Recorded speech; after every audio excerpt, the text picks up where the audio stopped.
Hello everyone, welcome to People's Academy. I am Shahid Khan and People's Academy platform पे आपका स्वागत है। डियर स्टूडेंट्स, इस वीडियो में हम डिस्कस करने जा रहे हैं जामिया मिलिया इस्लामिया यूनिवर्सिटी का बीए पॉल साइंस ऑनर्स का entrance. BA honours pol science का एंट्रेंस हम इसमें डिस्कस करेंगे, लेकिन उससे पहले मैं आपको बता देना चाहता हूँ कि दो चीज़ें होती हैं। एक हमारे पास होता है बीए प्रोग्राम,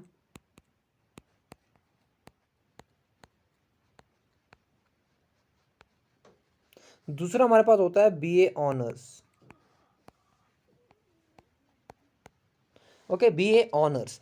तो इन दो में डिफरेंस ये है कि बीए प्रोग्राम की जब हम बात करते हैं तो हम इसमें जब एडमिशन लेते हैं, यहाँ पे क्या होता है कि हमें 4 से 5 सब्जेक्ट्स जो हैं वो पढ़ने पड़ते हैं 3 या 4 सालों के लिए, जिसमें हमारा इंग्लिश आ जाता है, इंग्लिश कंपलसरी ही होता है, उर्दू भी आ जाता है, इसी तरह बाकी जो सब्जेक्ट्स हमें चूज़ करिए होते हैं वो आ जाते हैं। तो 3 से 4 या फिर 4 से 5 सब्जेक्ट्स हमें पढ़ने पड़ते हैं बीए प्रोग्राम में। लेकिन जब हम बीए ऑनर्स की बात करते हैं तो ये हम बात करते हैं एक पर्टिकुलर सब्जेक्ट की। इसमें हम बीए ऑनर्स में हम एक पर्टिकुलर सब्जेक्ट पे स्पेशलाइजेशन करते हैं, यानी कि एक ही सब्जेक्ट को हम 3 साल या फिर 4 साल पढ़ते हैं, सिंगल सब्जेक्ट। ये आप याद रखेंगे।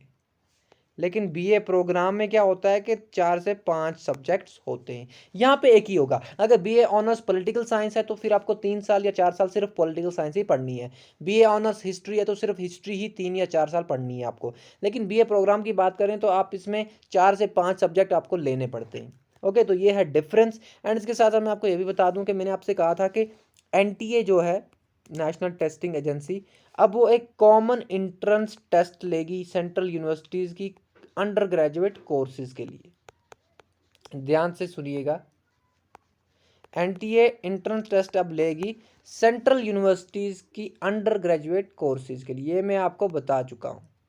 ओके, सेंट्रल यूनिवर्सिटीज़ के लिए,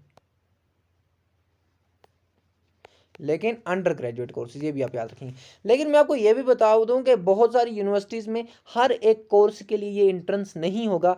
इसी तरह से जामिया मिलिया इस्लामिया यूनिवर्सिटी में भी हर एक अंडर ग्रेजुएट कोर्स के लिए जो है कॉमन एंट्रेंस टेस्ट नहीं होगा। जेएमआई यानी जामिया मिलिया इस्लामिया यूनिवर्सिटी ने सिर्फ अभी तक 8 कोर्सेज ही नोटिफाई की हैं जिनका कॉमन एंट्रेंस टेस्ट जो होगा वो एनटीए कंडक्ट करेगा। यानी कि बाकी जितनी भी अंडर ग्रेजुएट कोर्सेज हैं उनका एंट्रेंस एज इट इज़ होगा, जिस तरह से जामिया मिलिया इस्लामिया आज तक एंट्रेंस लेता आ रहा था। तो आगे हम डिस्कस करेंगे BA honours political science entrance जो जामिया मिलिया इस्लामिया यूनिवर्सिटी कंडक्ट करती है। ओके, जामिया मिलिया यूनिवर्सिटी का बीए ऑनर्स का पॉलिटिकल साइंस का एंट्रेंस, ये आप याद रखेंगे। यही हम डिस्कस करने जा रहे हैं। तो चलिए शुरू करते हैं। वीडियो को एंड तक देखें। अगर आपके साथ कोई आपका दोस्त या फिर ऐसा कोई जानकार जो इस एग्ज़ाम की तैयारी कर रहा है या फिर तैयारी करना चाहता है या फिर इस एग्ज़ाम को देने के लिए सोच रहा है, तो मैं आपको बता दूं आप उसके साथ ये शेयर करें जल्दी से जल्दी, ताकि उस तक भी इन्फॉर्मेशन पहुंचे। तो चलिए शुरू करते हैं हम बिना टाइम वेस्ट किए। तो जैसा कि आप स्क्रीन देख पा रहे हैं, BA political science honours Jamia Millia Islamia university exam pattern. तो चलिए देखते हैं इसमें क्या है। सबसे पहले मैं आपको बता दूं कि जो पॉलिटिकल साइंस है ये सोशल साइंस फैकल्टी में आती है, यानी कि फैकल्टी ऑफ सोशल साइंस में ही पॉलिटिकल साइंस हमें मिलेगा। एंड इसके साथ साथ डिपार्टमेंट जो है वो पॉलिटिकल साइंस है, लेकिन फैकल्टी जो है वो सोशल साइंस है। ये आप ध्यान रखेंगे। एग्ज़ाम का जब आप फॉर्म फिल कर रहे होंगे तो वहाँ पे ये चीज़ें ज़रूर आएंगी, तो आप इसका ध्यान रखेंगे। आगे देखते हैं। तो यहाँ पे समरी ऑफ एंट्रेंस टेस्ट की अगर बात हम कर लें तो यहाँ पे 4 चीज़ें जो हैं बहुत इंपॉर्टेंट हैं जो आपको याद रखनी है। सबसे पहली बात कि किस तरह का एग्ज़ाम है, किस प्रकार का आपको एग्ज़ाम लिया जाएगा। तो मैं आपको बता दूं, ऑब्जेक्टिव टाइप पेपर होता है, मल्टीपल चॉइस क्वेश्चंस, यानी कि क्वेश्चन होगा, उसके 4 ऑप्शंस होंगे, एक आपको टिक करना है। Okay, this is multiple choice questions, यानी कि ऑब्जेक्टिव टाइप क्वेश्चन पेपर आपका होगा। कोई रिटन डिस्क्रिप्टिव आपको नहीं लिखना पड़ेगा। दूसरी बात आपकी यहाँ पे ये है कि जो ड्यूरेशन रहने वाली है एग्जाम की वो रहने वाली है 1 घंटा 45 मिनट, और इसमें आपको 100 क्वेश्चन अटेम्प्ट करने हैं। ओके, 100 क्वेश्चन, और हर एक क्वेश्चन का 1 मार्क है, यानी 1 मार्क जो है वो हर एक क्वेश्चन का है। 100 क्वेश्चंस के 100 मार्क्स, 1 आवर 45 मिनट्स में आपको पेपर कंप्लीट करना है अपना। एंड इसके साथ मैं आपको ये भी बता दूं कि जो नेगेटिव मार्किंग है ये बहुत इंपॉर्टेंट है, क्योंकि बच्चे अक्सर कुछ क्वेश्चंस बिल्कुल नहीं आ रहे होते हैं, लेकिन उनको भी अटेम्प्ट करते हैं, लेकिन बाद में वो गलत हो जाते हैं, उसकी वजह से आपके सही हुए हुए क्वेश्चन भी कट जाते हैं उसकी वजह से। तो मैं आपको बता दूं जो नेगेटिव मार्किंग का कॉन्सेप्ट है यहाँ पे वो कुछ इस तरह से है कि अगर आप एक क्वेश्चन गलत मार्क कर रहे हो तो आपका 0.25 मार्क जो है कट जाएंगे। यानी कि अगर आप 4 क्वेश्चन जो हैं वो गलत अटेम्प्ट करेंगे, वो गलत होंगे, तो आपको क्या होगा, 1 मार्क आपका कट जाएगा, 1 अंक 1 नंबर आपका कट जाएगा 4 गलत आंसर्स की वजह से। यानी कि 0.25 जो होता है पर रॉन्ग आंसर जो होता है नेगेटिव मार्किंग होती है। तो इसका आप ध्यान रखेंगे। आगे चलते हैं, देखते हैं सिलेबस, क्योंकि ये बहुत ज़्यादा बच्चों का क्वेश्चन होता है कि बीए ऑनर्स पॉलिटिकल साइंस में सिलेबस क्या होता है, क्या हमें 11th 12th की पॉलिटिकल साइंस पढ़नी होती है। कुछ बच्चों का ये भी है कि क्या 11th 12th की पॉलिटिकल साइंस हमें पढ़नी होती है। तो मैं आपको बता दूं यहाँ पे ऐसा कोई स्पेसिफिक सीन नहीं है। मैं आपको बताता हूँ कि क्या सिलेबस है जो जामिया मिल्लिया इस्लामिया यूनिवर्सिटी ने, डिपार्टमेंट ऑफ पॉलिटिकल साइंस ने प्रिस्क्राइब किया है। तो यहाँ पे आप ये देख पा रहे हैं 4 सेक्शन हैं और मार्क्स का भी ब्रेकअप दिया हुआ है। तो 4 सेक्शन में सबसे पहले आपका लैंग्वेज स्किल्स पे सेक्शन होगा, उसमें आपको 20 मार्क्स यानी 20 क्वेश्चंस होंगे जो 20 मार्क्स कैरी करेंगे, हर क्वेश्चन 1 मार्क्स कैरी करेगा। तो लैंग्वेज स्किल में पूछेंगे क्या आपको, सबसे बड़ा सवाल ये है। तो मैं आपको बता दूं इंग्लिश लैंग्वेज के रिगार्डिंग जो भी बेसिक इंग्लिश आपकी है उस पे आपको क्वेश्चंस आएंगे। ओके, बेसिक इंग्लिश पे आपको क्वेश्चंस आएंगे। जैसे आपको ये यहाँ पे मैं आपको बता दूं कि पूछ सकते हैं सिनोनियम्स, पूछ सकते हैं आपको, एंटोनियम्स पूछ सकते हैं आपको, यहाँ पे पैसेज बेस्ड क्वेश्चंस आते हैं। एंड इसके साथ साथ मैं आपको ये भी बता दूं कि यहाँ पे आपको और भी बहुत सारे प्रकार के क्वेश्चन जो हैं वो पूछे जा सकते हैं। जैसे मॉडल्स हमारे हैं उन पे क्वेश्चंस आ सकते हैं, आर्टिकल्स पे क्वेश्चंस आ सकते हैं, आ सकते नहीं हैं, आ रहे हैं क्वेश्चंस। एंड इसके साथ साथ और भी जो कॉमन चीज़ें हैं इंग्लिश लैंग्वेज पे उस पे आपको क्वेश्चंस देखने को मिलेंगे। ओके, तो ये आप याद रखेंगे। एंड इसके साथ साथ आपको सेंटेंस को अरेंज करना है, सेंटेंसेस को अरेंज करने के लिए भी क्वेश्चंस आते हैं। एक सेंटेंस ब्रेक करके 4 ऑप्शंस में लिखा होगा एंड वो आपको एक सीक्वेंस में लिखना है ताकि उसका कोई मीनिंग बन सके। तो इस तरह से ये क्वेश्चन जो है लैंग्वेज स्किल्स के सेक्शन में पूछे जाते हैं। अब बात करते हैं हम जनरल अवेयरनेस की। तो मैं आपको बता दूं जनरल अवेयरनेस की जहाँ तक हम बात करते हैं तो यहाँ पे आपको कुछ कुछ हिस्ट्री के क्वेश्चंस भी पूछे जाते हैं, कुछ इंडियन कॉन्स्टिट्यूशन पे भी क्वेश्चन पूछे जाते हैं। इसके अलावा आपको ज्योग्राफी पे भी क्वेश्चंस देखने को मिलेंगे इस पे। एंड इसके अलावा आपको और भी कुछ क्वेश्चंस हैं जो जनरल अवेयरनेस के रिगार्डिंग होते हैं वो भी आपको पूछे जाते हैं। जैसे आपको क्वेश्चन पूछा जाएगा कि प्रेजेंट डेजिग्नेशंस, जैसे आपका चीफ जस्टिस ऑफ इंडिया कौन है ये आपको पूछा जाएगा, या फिर वाइस प्रेसिडेंट कौन है ये पूछा जाएगा, या फिर प्रेसिडेंट कौन है ये पूछा जाएगा आपको। तो इस तरह की बेसिक जनरल नॉलेज जो है वो आपको पूछी जाती है। ओके, ज्योग्राफी में आपको ये भी पूछ सकते हैं कि कौन कौन सा इंडियन स्टेट जो है वो बॉर्डर शेयर करता है एक दूसरे के साथ। इंडियन स्टेट्स जो हैं वो बॉर्डर शेयर करते हैं। या फिर ये भी पूछा जा सकता है कि कौन सा स्टेट जो है वो लैंड लॉक्ड है, यानी उसके के चार साइड में क्या है, बाकी स्टेट्स हैं। तो इस तरह से क्वेश्चंस पूछे जा सकते हैं। हिस्ट्री में ज़्यादा से ज़्यादा आपको ज़्यादातर क्वेश्चंस जो हैं आपको देखने को मिलते हैं फ्रीडम स्ट्रगल से। ओके, फ्रीडम स्ट्रगल से आपको बहुत क्वेश्चंस देखने को मिलेंगे। तो ये कुछ प्रकार के क्वेश्चंस हैं जो general knowledge, general awareness section में आपको पूछे जाते हैं, तो आप ध्यान रखेंगे। एंड आर्टिकल्स पे भी क्वेश्चन आ जाते हैं। कुछ मेजर आर्टिकल्स हैं जैसे फंडामेंटल राइट्स हैं आपके, तो इस पे भी क्वेश्चंस आपको पूछे जाते हैं। तो कुल मिला के ये कुछ चीज़ें हैं, ये मेजर चीज़ें हैं जो आपको जनरल अवेयरनेस के सेक्शन में पूछे जाते हैं। तो इसके लिए कोई स्पेसिफिक किताब ऐसे तो नहीं मिलेगी आपको, लेकिन हाँ आप एक काम करेंगे, एक किताब आती है मनोहर पांडे की जीके, मनोहर पांडे की जनरल नॉलेज पे एक किताब आती है, उसको आप ज़रूर खरीदेंगे।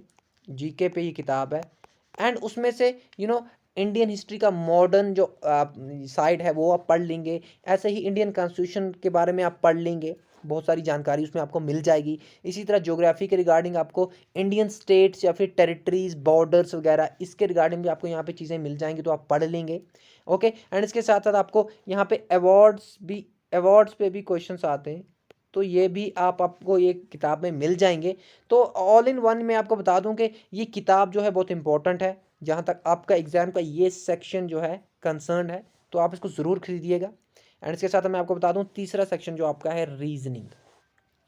तो रीजनिंग में बहुत इजी क्वेश्चंस आते हैं, ऐसी कोई डिफिकल्ट लेवल की रीजनिंग नहीं आती है। कोई बैंकिंग टाइप रीजनिंग आपको नहीं पूछी जाएगी, बिल्कुल इजी लैंग्वेज इजी रीजनिंग पूछी जाएगी, इजी कॉन्सेप्ट्स पूछे जाएंगे। जिस तरह से आपको नंबर सीरीज पे क्वेश्चन आ जाते हैं कि भाई हमारे पास 5 है, 10 है, 15 है, बीच में ब्लैंक है, फिर 25 है, तो क्या आएगा। यहाँ पे आपको पता चल रहा है कि 5 ऐड हो रहा है, 5 ऐड हो रहा है, तो यहाँ पे 20 आएगा। तो इस तरह से क्वेश्चन पूछे जाते हैं। या फिर आपको इस तरह से भी क्वेश्चन पूछे जाएंगे कि ऑड वन आउट करो, ऑड वन जो है उसको आउट करो, यानी ऑड वन इसमें से कौन है वो देखो। तो इस तरह से क्वेश्चन आ सकता है। जैसे आपको आ गया यहाँ पे इंडिया,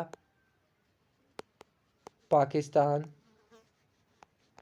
बांग्लादेश एंड यूएसए, तो आप में से इसको बताएं, आपको पूछा जाएगा कि ये 4 ऑप्शन होंगे एंड चारों में से आपको ऑड आउट करना है। तो आपको पता है इंडिया भी एशियन कंट्री है, पाकिस्तान भी एशियन कंट्री है, बांग्लादेश भी एशियन कंट्री है, तो यूएसए एशियन कंट्री नहीं है, तो यहाँ पे ये हमारे पास ऑड हो जाता है यहाँ पे। तो इस तरह से आपको क्वेश्चन पूछने देखने को मिलते हैं एंट्रेंस टेस्ट जो आपका होता है जामिया मिलिया इस्लामिया यूनिवर्सिटी का बीए पॉलिटिकल साइंस ऑनर्स का। रीजनिंग सेक्शन पे आपको कोडिंग पे भी क्वेश्चंस मिल जाएंगे, कोडिंग पे भी आपको क्वेश्चंस देखने को मिलेंगे। ये सारी चीज़ें जो मैं आपको रीजनिंग में कराऊंगा, बीए पॉलिटिकल साइंस ऑनर्स का एक मैं अलग से चलाऊंगा, कुछ वीडियोस में लाऊंगा उस पर एंड आपको कवर कराने की कोशिश करूंगा ये सारे सेक्शंस, ताकि आप तैयार हो जाएं एंट्रेंस के लिए। तो कोडिंग में भी इसी तरह क्वेश्चन पूछे जा सकते हैं। जिस तरह से हमारे पास लिया गया है ABDC, अगर इसका कोड है 2589, तो हमें बताना है कि DC का क्या कोड होगा। तो यहाँ पे 89 जो होगा वो DC का कोड होगा। तो इस तरह से इजी इजी क्वेश्चंस जो हैं आपको रीजनिंग में पूछे जाते हैं, कोई भारी भरकम क्वेश्चंस रीजनिंग में नहीं आते हैं। ये बहुत अंडर ग्रेजुएट लेवल का एग्जाम है, तो आप उसमें उसको ध्यान में रख के क्वेश्चन सेट किए जाते हैं। तो ये आपका रीजनिंग सेक्शन में आ जाता है। एंड इसके साथ साथ सोशल अवेयरनेस की अगर बात हम करें, तो सोशल अवेयरनेस पे आपको भी क्वेश्चंस देखने को मिलेंगे। ये भी 20 मार्क्स का सेक्शन होता है। तो इसमें आपको एक तो इंडिया में जो रिलीजन वगैरह हैं उनके रिगार्डिंग पूछा जाता है, कास्ट वगैरह पे क्वेश्चंस आ जाता है। ओके, या फिर कोई पर्टिकुलर पर्सनालिटी है वो किस कास्ट से बिलोंग करती है, इस तरह से भी क्वेश्चंस पूछा जाता है। एंड इसके साथ साथ और भी कुछ चीज़ें हैं जिस पे क्वेश्चन पूछा जा सकता है, या लाइक इंटरनेशनल ऑर्गेनाइजेशंस पे क्वेश्चन पूछा जा सकता है। इंटरनेशनल ऑर्गेनाइजेशंस कि ये किस पर्पज़ के लिए बनी गई थी। इनफैक्ट ये क्वेश्चन आ चुका है कि इंटरनेशनल ऑर्गेनाइजेशन किस पर्पज़ के लिए बनाई गई थी। एंड इसके साथ साथ आपको करंट अफेयर भी पूछे जाते हैं, आप इसका भी ध्यान रखेंगे। करंट अफेयर्स पे भी क्वेश्चंस आते हैं, यानी कि करंटली कोई चीज़ हो रही है, कोई इशू चल रहा है, तो उस पर भी क्वेश्चन आएंगे। ओके, एंड इनफैक्ट क्वेश्चन आते हैं। मेरे पास बहुत सारे पेपर्स पड़े हुए हैं, मैं आपको वो पेपर भी सॉल्व करवाऊंगा। तो इस तरह से ये 4 सेक्शंस हैं, जिसमें से सबसे ज़्यादा मार्क्स कैरी कर रहा है हमारा जनरल अवेयरनेस सेक्शन। एंड उसके बाद जितने भी सेक्शन हैं उनके इक्वल मार्क्स हैं। एंड ये टोटल 100 मार्क्स हो गए, यानी कि 100 क्वेश्चन हो गए। तो आपको ये 1 आवर 45 मिनट्स में आपको कंप्लीट करना है ये पेपर। एंड 0.25 ऑलरेडी बता चुका हूँ नेगेटिव मार्किंग है। तो ये था आपका एग्ज़ाम का जो सिलेबस होगा एंट्रेंस टेस्ट का। एंड इसके साथ साथ मैं आपको बता दूं कि अगर आप पॉलिटिकल साइंस के स्टूडेंट हैं, तो आपको बीए ऑनर्स के लिए पॉलिटिकल साइंस में 2 चीज़ों पे फोकस करना होगा। एक तो आपका 11th क्लास का जो पॉलिटिकल साइंस है उसका part A and 12th class का जो पॉलिटिकल साइंस है उसका पार्ट बी। ये दोनों पार्ट जो हैं, 11th क्लास का part A and 12th class का पार्ट बी, ये दोनों इंडिया से रिलेटेड हैं। ओके, यहाँ पे इंडिया की चीज़ें, इंडिया से रिलेटेड सारी चीज़ें आपको पूछी जाएंगी, तो इस पे आप ज़्यादा फोकस करेंगे। लेकिन अगर आप 11th का भी ए पार्ट और बी पार्ट दोनों पढ़ रहे हैं, 12th का भी ए पार्ट बी पार्ट दोनों पढ़ रहे हैं, तो बहुत ज़्यादा अच्छी बात है। लेकिन फोकस ज़्यादा आप इन दो पे रखेंगे जो मैं आपको बता चुका हूँ, क्योंकि यहाँ से ज़्यादा क्वेश्चन आते हैं। तो ये थी हमारी जामिया मिलिया इस्लामिया यूनिवर्सिटी के बीए पॉलिटिकल साइंस ऑनर्स के रिगार्डिंग जो एंट्रेंस टेस्ट है उसके लिए जानकारी। एंड इसके साथ साथ लास्ट पे आपको मैं इंस्ट्रक्शंस थोड़ी भी वहाँ पे होती हैं तो वो बताना चाहता हूँ। तो यहाँ पे क्या है कि आपको एक तो ब्लू ब्लैक बॉल पेन यहाँ पे चाहिए, क्योंकि ओएमआर होता है ना, तो ये 4 ऑप्शंस होते हैं, इन पे आपको एक किसी को मार्क करना पड़ता है, पूरा ब्लैक करना पड़ता है। तो यहाँ पे आप जेल पेन से अगर करेंगे तो ओएमआर जो आपका होगा वो ख़राब हो जाएगा। तो इसलिए बॉल पेन ज़रूरी है, ब्लैक एंड ब्लू कोई भी। एंड पेंसिल पेंसिल भी ज़रूरी है, क्योंकि इस ये आपको रफ वर्क में वहाँ पे यूज़ के लिए आती है। तो ये थी जानकारी M A political sorry BA honours political science के रिगार्डिंग जो जामिया मिलिया इस्लामिया यूनिवर्सिटी एंट्रेंस लेती है। मिलते हैं अपने नेक्स्ट वीडियो में, जिसमें हम अब सिलेबस पे वीडियोज़ लाएंगे, डिफरेंट टॉपिक्स पे वीडियो लाएंगे। तो मिलते हैं जल्दी। Till then good bye, take care and पढ़ते रहें।